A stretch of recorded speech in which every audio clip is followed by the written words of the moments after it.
Hello everyone. Very good morning to all of you.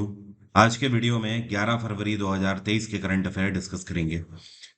Daily current affair का जो PDF है static GK के साथ, इसको आप एग्जाम इंजन एप्लीकेशन से डाउनलोड कर सकते हो। अगर आपने एप्लीकेशन अभी भी डाउनलोड नहीं किया है तो गूगल प्ले स्टोर से आप इस एप्लीकेशन को डाउनलोड करके डेली के फ्री पीडीएफ्स और साथ में स्टैटिक जीके का सारा डेटा डाउनलोड कर सकते हो।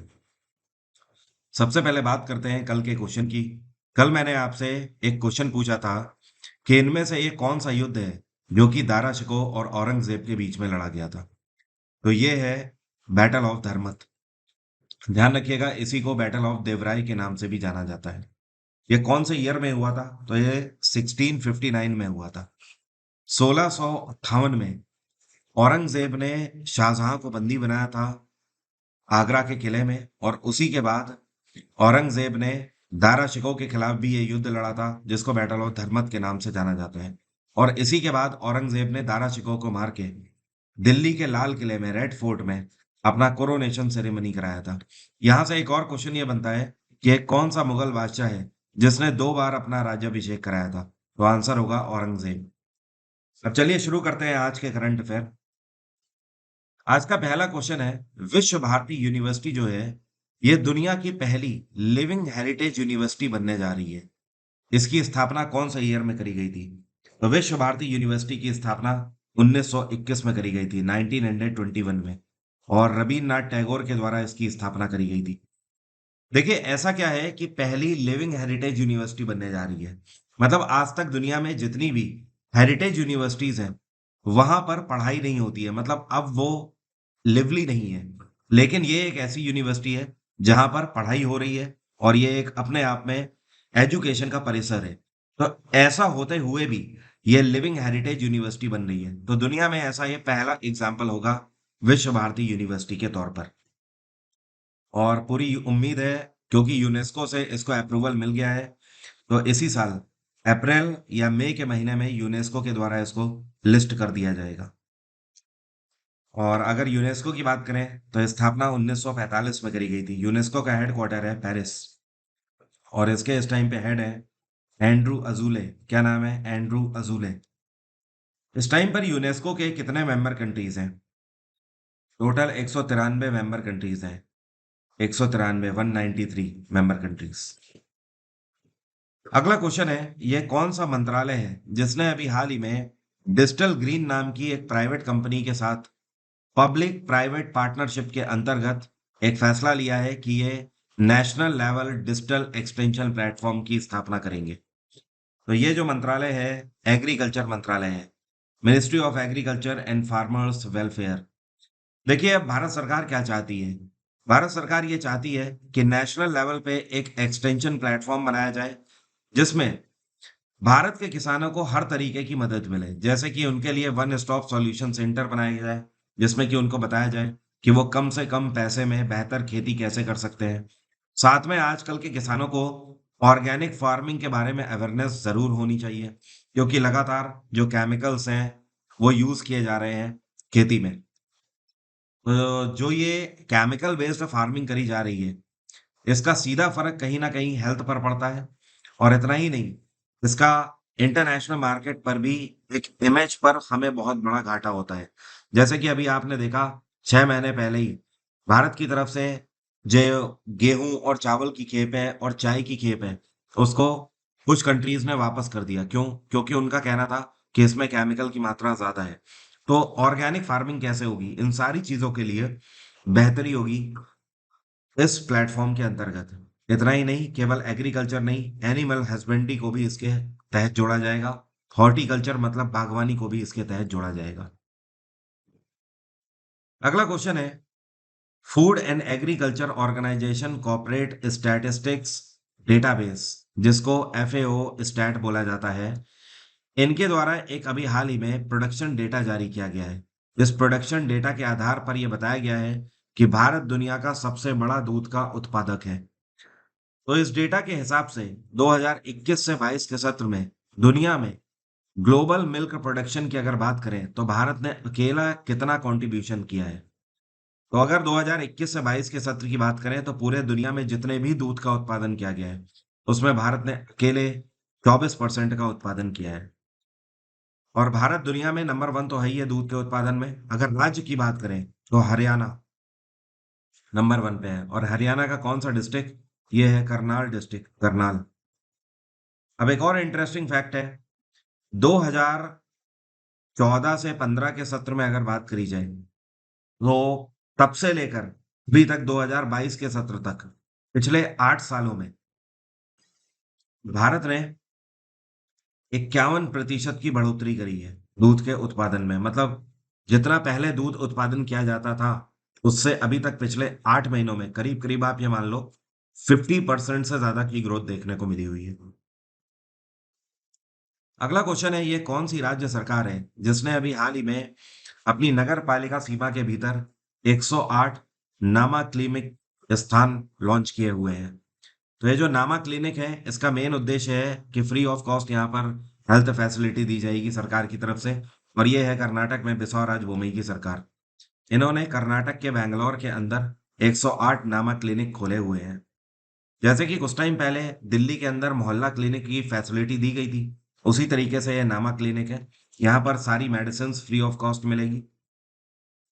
और आम बीमारियां जैसे कि कफ हो जाती है, फीवर हो जाता है, और ब्लड टेस्ट करना, ब्लड प्रेशर चेक करना, और डायबिटीज चेक करना, इस तरीके के जितने भी चेकअप्स हैं वो फ्री, और साथ में मेडिकल फैसिलिटीज भी फ्री ऑफ कॉस्ट यहाँ पर दी जाएंगी।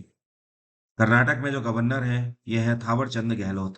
कर्नाटक का एक फोक डांस आपसे लगातार पूछा जाता है, ध्यान रखिएगा, इसको बोलते हैं यक्षगान। क्या बोलते हैं? यक्षगान। यहाँ का एक और फोक डांस है जिसको बोलते हैं डोलू नाच। क्या बोलते हैं? डोलू।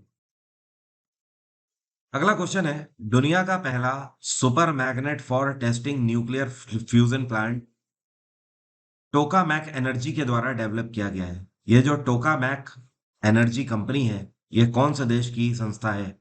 ये संस्था है ब्रिटेन की। कहाँ की? ब्रिटेन की। अब समझिए इसका मतलब क्या है। इसका मतलब यह है कि जो न्यूक्लियर फ्यूजन प्लांट होते हैं ना, ऐसे प्लांट्स जो कि न्यूक्लियर एनर्जी जनरेट करते हैं, तो उनकी टेस्टिंग के लिए आज तक का सबसे बड़ा मैग्नेट तैयार किया है इस संस्था ने, जिसका नाम है टोकामैक एनर्जी।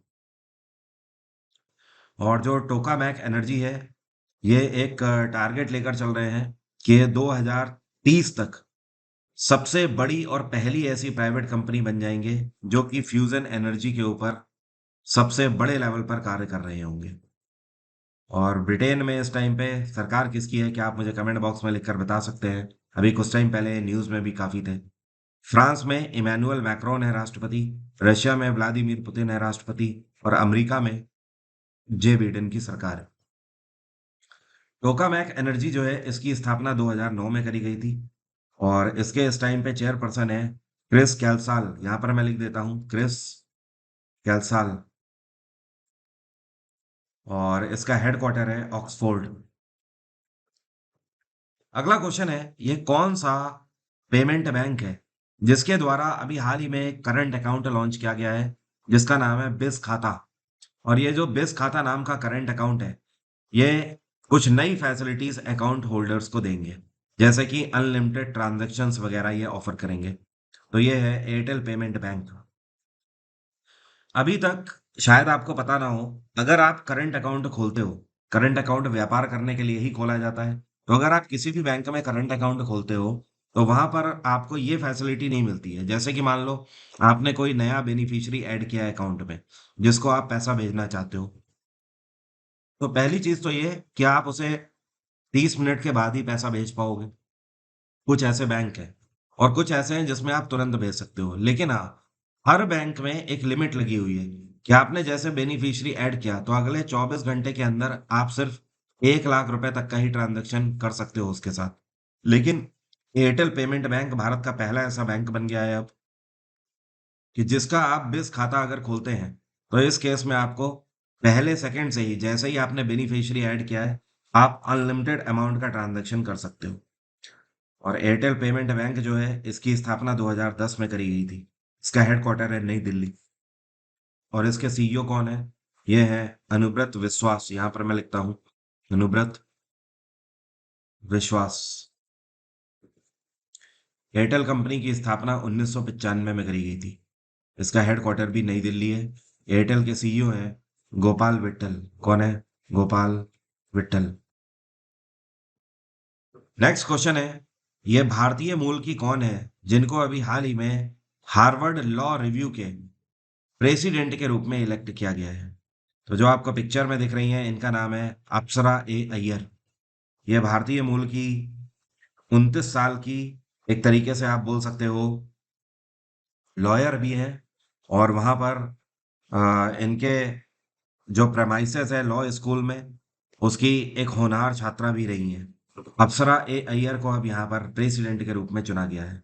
इन्होंने किसको रिप्लेस किया है? तो जिनको ये रिप्लेस कर रही हैं उनका नाम है प्रिसिला कोर्नेडो। प्रिसिला कोर्नेडो, जिनको ये रिप्लेस कर रही हैं। और अप्सरा हार्वर्ड लॉ रिव्यू के 137वें प्रेसिडेंट के रूप में सर्व करेंगी। अगला क्वेश्चन है, जो आपको पिक्चर में दिख रहे हैं इनका नाम है के सत्यनारायण राजू। अभी हाल ही में इनको कौन से बैंक में एमडी और सीईओ के रूप में नियुक्त किया गया है? तो राजू जी अब कमान संभालेंगे कैनरा बैंक की। कैनरा बैंक की स्थापना 1906 में करी गई थी। इसका हेडक्वार्टर है बैंगलोर। और इससे पहले एक अच्छा खासा इनका कार्यकाल रहा है और करियर रहा है बैंकिंग सेक्टर में।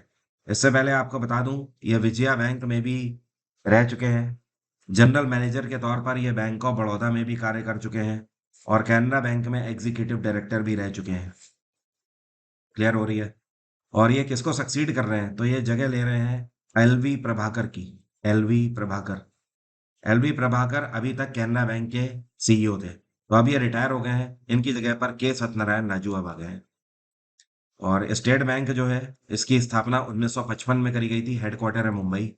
एक्सिस बैंक की स्थापना 1993 में करी गई, हेडक्वार्टर है इसका भी मुंबई। और एचडीएफसी जो बैंक है इसकी स्थापना 1994 में करी गई, इसका भी हेडक्वार्टर मुंबई है। अगला क्वेश्चन है, अभी हाल ही में एक किताब है जिसका नाम है नो यू ब्रीथ। इस किताब के लिए किसको गोल्डन बुक अवार्ड 2023 से सम्मानित किया गया है? तो ये किताब है राखी कपूर की। किसकी? राखी कपूर। तो इस किताब को लिखने के लिए बेहतर उत्कृष्ट राइटिंग के लिए इनको सम्मानित किया गया है इस अवार्ड से। और इससे पहले ये और भी कई सारे अवार्डेड से सम्मानित करी जा चुकी हैं, जैसे कि उकी यूतो लिटरेसी अवार्ड से भी इनको सम्मानित किया जा चुका है। ओके। और राइट इन्फ्लुएंस अवार्ड से भी सम्मानित करी जा चुकी हैं। तो काफी बड़े लेवल की राइटर हैं। तो अब ये सम्मानित करी गई हैं भारतीय मूल की राखी कपूर गोल्डन बुक अवार्ड 2023 से।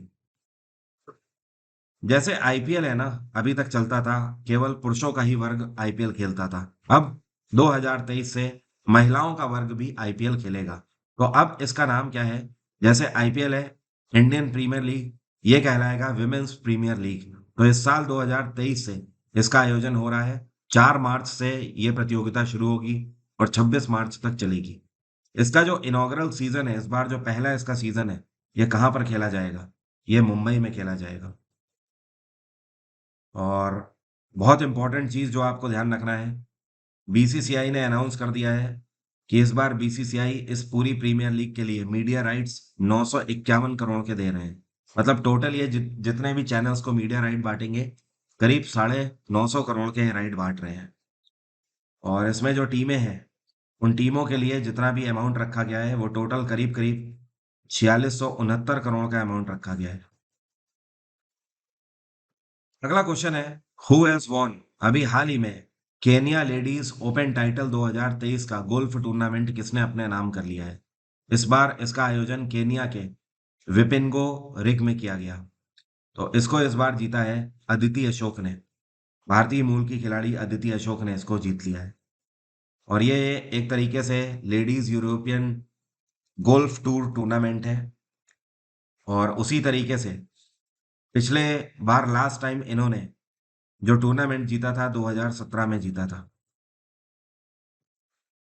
जो आपको पिक्चर में दिख रहे हैं, आई एम श्योर आप इनको जानते होंगे। ये क्रिकेटर है कामरान अकमल। अभी हाल ही में इन्होंने हर एक तरीके के फॉर्मेट से रिटायरमेंट ले लिया है क्रिकेट से। ये कौन से देश के खिलाड़ी हैं? तो ये पाकिस्तान के खिलाड़ी हैं कामरान अकमल।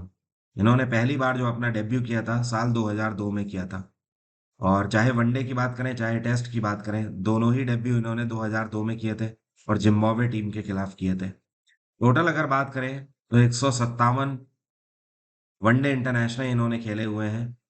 58 इन्होंने T20 मैचेस अपने कार्यकाल में खेले और 53 इन्होंने टेस्ट मैचेस खेले अपने कार्यकाल में। तो एक अच्छा खासा इनका करियर रहा है और बहुत सारे और भी फॉर्मेट में पाकिस्तान की तरफ से खेल खेल चुके हैं ये। तो अब ये रिटायर ले चुके हैं। इतना ही नहीं, इस टाइम पर जो डोमेस्टिक टीम है पाकिस्तान की पेशावर की, उसके ये बैटिंग कोच के रूप में भी कार्य कर रहे हैं। जो आपको पिक्चर में दिख रहे हैं, इनका नाम है BKS वर्मा। अभी 74 की उम्र में इनका निधन हो गया। ये क्या थे? लेखक थे, पॉलिटिशियन थे, चित्रकार थे या फिर सोशल वर्कर थे? तो ये आर्टिस्ट थे, एक तरीके से आप बोल सकते हो चित्रकार थे। ठीक है। और जो इनके द्वारा जो पोर्ट्रेट जो पेंटिंग्स जो बनाए गए हैं, वो इनकी खास बात थी, ये दो चीजों के ऊपर अपनी पेंटिंग्स बनाते थे हमेशा। एक तो सोशल वर्किंग के ऊपर बनाते थे और साथ में एनवायरनमेंट के ऊपर बनाते थे। ठीक है, ये इनकी खास बात थी, एक तरीके से आप बोल सकते हो इनका जेनरे था। और इनको उत्कृष्ट चित्रकारी के लिए बेंगलोर यूनिवर्सिटी की तरफ से डॉक्टरेट से भी सम्मानित किया जा चुका था। इतना ही नहीं, इनको राज्योत्सव अवार्ड से भी सम्मानित किया गया है 2001 में। और साथ में कर्नाटक राज्य पुरस्कार से भी सम्मानित किया जा चुका था। PDF डाउनलोड करना मत भूलिएगा। अब मेरा आज का क्वेश्चन आपसे, आप में से कितने लोग बता सकते हैं विक्रमशिला सेतु जो है, ये कौन सी नदी के ऊपर स्थित है? महानदी, नर्मदा, सारावती, गंगा या गोदावरी? आज की डेट में आप किसी भी गवर्नमेंट एग्जाम की बात करें, पहले तो रीजनिंग में SSC में भी इतना रीजनिंग का वेटेज नहीं था, लेकिन बैंकिंग में सबसे ज्यादा टफ रीजनिंग पूछी जाती है। चाहे आप डिफेंस की बात करें, चाहे आप किसी भी स्टेट के एग्जाम की बात करें, हर एक एग्जाम में रीजनिंग का वेटेज लगातार बढ़ा है। तो ऐसा कोई भी बैच आज तक लॉन्च नहीं हुआ है जहां पर आपको SSC, बैंकिंग, डिफेंस, स्टेट के ऑल एग्जाम की हर एक टॉपिक रीजनिंग का कवर किया जा रहा हो। तो इस बैच को हम पहली बार स्टार्ट कर रहे हैं इस बार 20 फरवरी से। इसकी फी 800 रुपए है, लेकिन पहले जो 500 स्टूडेंट इसके लिए एनरोल करेंगे, उनको सिर्फ ये बैच 500 रुपए का ही पड़ेगा। और आप समझ सकते हो इस फी में आपको उसके बाद किसी भी एग्जाम के लिए अलग से रीजनिंग पढ़ने की जरूरत नहीं है। इतना ही नहीं, 5,000 से ज्यादा क्वेश्चन की बुकलेट भी आपको इसके साथ मिलेगी। 100 मॉक टेस्ट मिलेंगे। 24/7 रिकॉर्डिंग अवेलेबल रहेगी। आप जब चाहे तब रीजनिंग की क्लासेस देख पाएंगे और रिवाइज कर पाएंगे। शशांक सर इस बैच को कवर करेंगे। सर का लेवल आपको पता ही है, काफी एनर्जाइज होकर पढ़ाते हैं। एग्जाम इंजन यूट्यूब चैनल पे आप इनका डेमो भी ले सकते हो। बहुत सारी क्लासेस इन्होंने ली हुई है। अभी 14 तारीख को ये मैराथन भी लेने वाले हैं। तो इस बार आप मैराथन लेकर भी इनकी देख लीजिएगा। अगर आपको अच्छा लगता है, इनकी एनर्जी और इनका लेवल अच्छा लगता है, तो आप जरूर इस बैच को ज्वाइन करें। इससे ज्यादा बेनिफिशियल आपके लिए रीजनिंग में कुछ नहीं हो सकता है इस टाइम पे। और बाकी ये रिकॉर्डेड बैच है हिस्ट्री का, आप इसे भी ले सकते हो एग्जाम इंजन से। 1 ईयर इसकी वैलिडिटी है, जिसमें मैंने एंशियंट, मिडिवल और मॉडर्न हिस्ट्री पूरी कंप्लीट कवर करी हुई है। आज की बात यहीं तक रहेगी। Thank you everyone, bye, take care, have a nice day, आपका दिन मंगलमय हो।